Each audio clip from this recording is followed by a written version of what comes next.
हरे कृष्णा, स्वागत है आपका हिंदी की पहली कक्षा में। आज हम पढ़ेंगे वर्णमाला।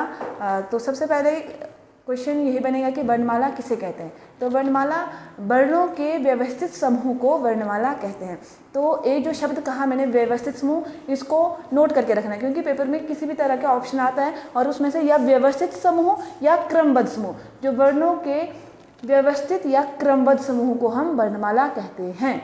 ठीक है, नेक्स्ट है, अब आता है हमारे हिंदी वर्णमाला में वर्णों की संख्या कितनी होती है। तो हिंदी वर्णमाला में वर्णों की संख्या 52 होती है, जिसमें से कुछ स्वर होते हैं और कुछ व्यंजन होते हैं। ठीक है, तो स्वरों की संख्या 11 होती है। और पेपर में देखो, इसमें भी या नोट करने के लायक बात है कि अगर पेपर में क्वेश्चन आता है कि स्वरों की संख्या कितनी होती है, तब तो 11 होती है। अगर आपसे पूछेंगे कि स्वरों की कुल संख्या कितनी होती है, तो कुल संख्या आएगी हमारे पास 13। 13 क्यों होती है, हम इसको डिटेल में करेंगे। फिलहाल अब इतना जानो कि स्वरों की संख्या 11 होती है और कुल स्वर जो होते हैं वो 13 होते हैं, और व्यंजनों की संख्या होती है हमारे पास 33। ठीक है, तो अब करेंगे हम सबसे पहले स्वरों के बारे में। स्वर क्या होते हैं, सबसे पहले तो स्वरों की परिभाषा। स्वर होते हैं जिसका उच्चारण करने के लिए हमें अन्य वर्णों की सहायता नहीं लेने पड़ती है। मतलब ये कि जिसका उच्चारण हम स्वतंत्र रूप से करते हैं उसे हम स्वर कहते हैं। तो इसका उच्चारण करने के लिए हमें अन्य वर्ण की सहायता नहीं लेने पड़ती है। और व्यंजन क्या होते हैं, जिसका उच्चारण करने के लिए हमें स्वरों की सहायता लेने पड़ती है। ये चीज़ याद रखना। तो व्यंजन स्वरों की सहायता से बोले जाते हैं, स्वरों की सहायता से बोले जाते हैं। ठीक है, तो स्वर हुए जो स्वतंत्र रूप से बोले जाते हैं, और व्यंजन होते हैं जिसका उच्चारण करने के लिए स्वरों की सहायता लेने पड़ती है। तो हमारे पास हिंदी वर्णमाला में स्वर कौन कौन से होते हैं। तो स्वर होते हैं हमारे पास अ, आ, ई, उ, री, ए, ओ, ये हुए हमारे पास 11 स्वर। अगर मूल स्वर पूछेंगे, जो मैंने कहा कि मूल स्वरों की संख्या होती है हमारे पास 13, तो मूल स्वरों में हमारे पास फिर अंग और आह भी आता है। मतलब ये अनुस्वार और विसर्ग ये भी इसमें काउंट हो जाते हैं। तो पहले हमारे पास स्वरों की संख्या 13 होती थी और अब हमारे पास स्वरों की संख्या 11 है। तो अब इन दोनों को स्वरों की श्रेणी से बाहर क्यों निकाला गया।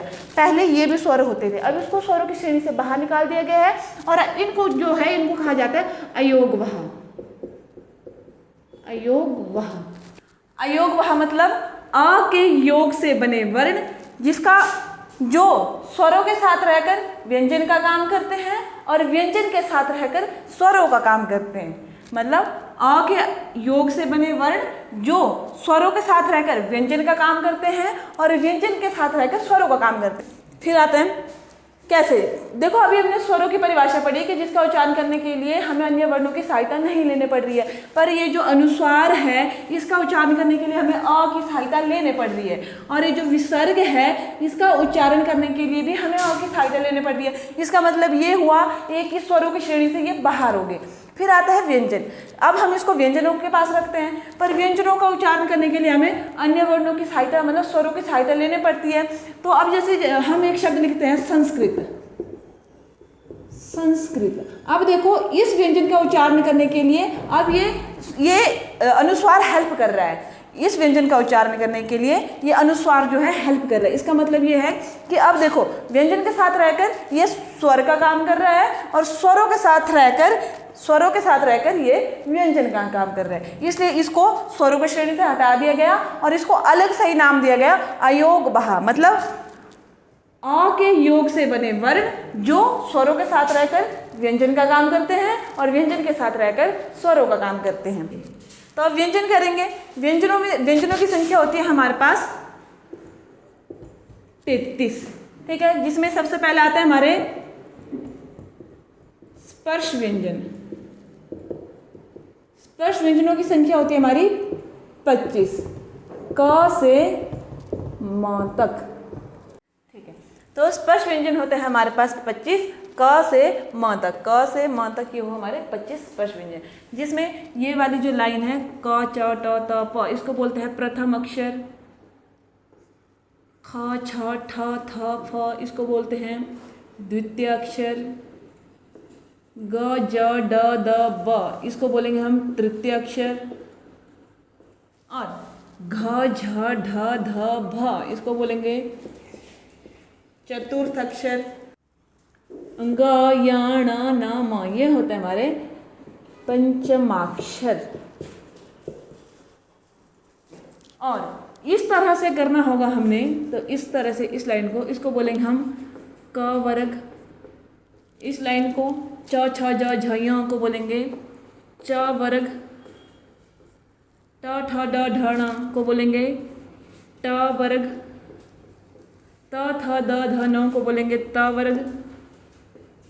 और प फ ब भ म को बोलेंगे प वर्ग। नेक्स्ट करेंगे हम अंतस्था व्यंजन। अंतस्था व्यंजन होते हैं य र ल व।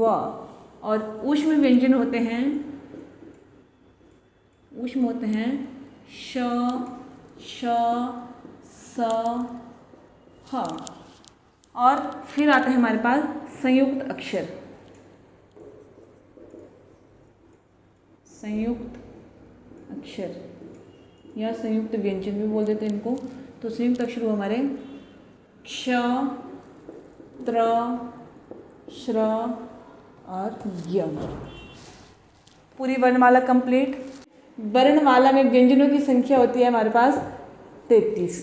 ठीक है, तो 33 में देखो 25 हो गए हमारे पास स्पर्श व्यंजन, 4 हो गए हमारे पास अंतस्था व्यंजन और 4 हो गए हमारे पास ऊष्म व्यंजन।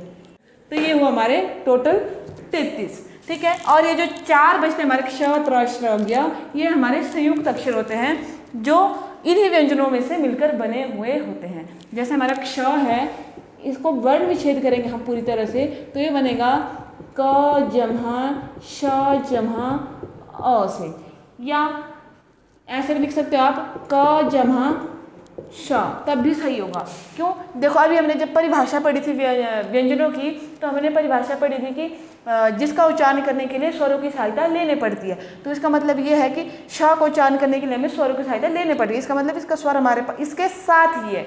अगर हमने इसमें हलंत लगा दिया है तो अब इसका स्वर इसके साथ नहीं है और इसको हमने फिर अलग लिख दिया है, मतलब दोनों ही सही है। ठीक है, नेक्स्ट आता है जैसे त्र।